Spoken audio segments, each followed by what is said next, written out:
Hi, I'm Tim. Welcome to Watchbox, and thanks for logging on. If you love this watch, email me, tmosso@thewatchbox.com. It's in the description below. Your purchase and pricing email question line for buying this or any watch you see on any Watchbox platform. Please reach out to me directly. Email tmosso@thewatchbox.com. Today we are discussing one of my favorite variations on the discontinued Rolex Oyster Perpetual Datejust II. This is the reference 116300 in full stainless steel. It's 41 millimeters in diameter, 12.2 millimeters thick, 49.5 millimeters from lug tip to lug tip, and 51.7 millimeters from end link to end link across the wrist, with a 21 millimeter spacing between the lugs.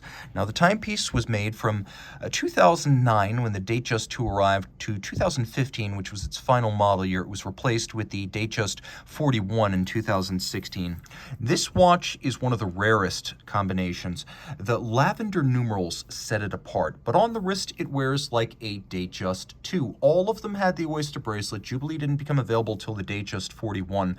The watch is flat enough that it could fit underneath pretty much any dress cuff, but it's also broad enough that you can see it's pushing out to the edge of my 16 centimeter circumference wrist. Now, this watch probably could wear well on a wrist down to 15 centimeters circumference, but any smaller than that, you want to start thinking about a Datejust 36.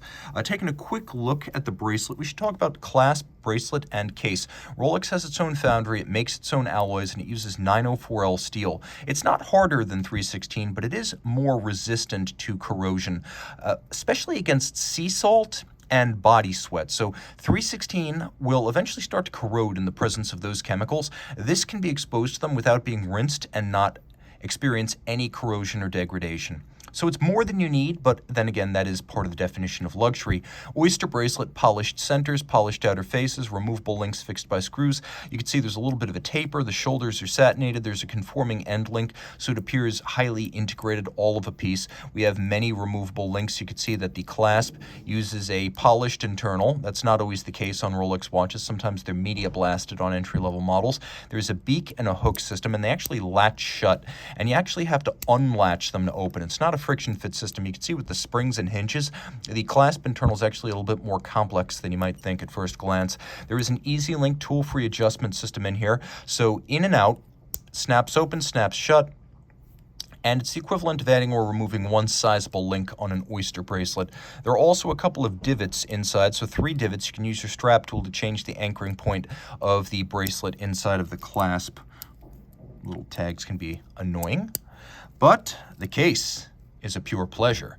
Now, you can see it's tapered. The lugs are handsome. They're relatively narrow. They're not squared off and huge like the super cases. The case band is also curved in a complex form. It has top to bottom curvature as well as end to end. Everything's of high polish.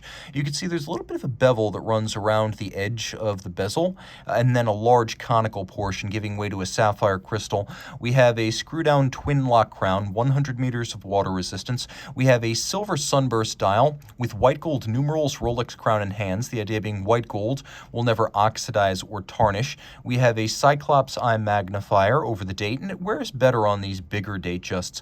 On a 36 or smaller, it starts to crowd and dominate the dial, and you wind up having to accept an aesthetic compromise for the functionality of the magnifier. Here, there really is no compromise. It's better proportioned relative to the rest of the watch. Now, the lavender numerals are one of the highlights of this model, and one of the things that sets this model apart. This particular variant is rare. The lavender numerals are also radially arrayed, which means you wind up with quirky features like the inverted 6. Now, fire up the lume, and you can see that the hands are actually a different color from the numerals, an unusual and fun look that you really don't suspect if you just view the watch in the daylight. Underneath the case back, a movement only ever used on this model, closely related to the 3135, but nevertheless distinct, is caliber 3136. The main changes were the use of Rolex's own in-house Paraflex shock protection system and a larger date disc for the date wheel. Of course, it's a bigger dial, so it needed a bigger disc. Now, there's hacking seconds and a quick set date, automatic winding, a 48-hour power reserve, a COSC chronometer certification, 31 joules, and it beats away at 8 beats per second. It has a Breguet overcoil hairspring that allows the watch to keep consistent time without speeding or slowing in different positions, which is important. And then it also features that niobium zirconium alloy Rolex calls parachrom blue oxidized, so it's a highly anti-magnetic hairspring alloy. So the watch has anti-magnetic qualities, water-resistant qualities, and via a full balance bridge with a free-sprung index, it is a shock-tolerant watch. As the movement is very similar to that long used in the Submariners and the Sea Dwellers, so it is a all-arounder in style, but it has the heart of a sports watch.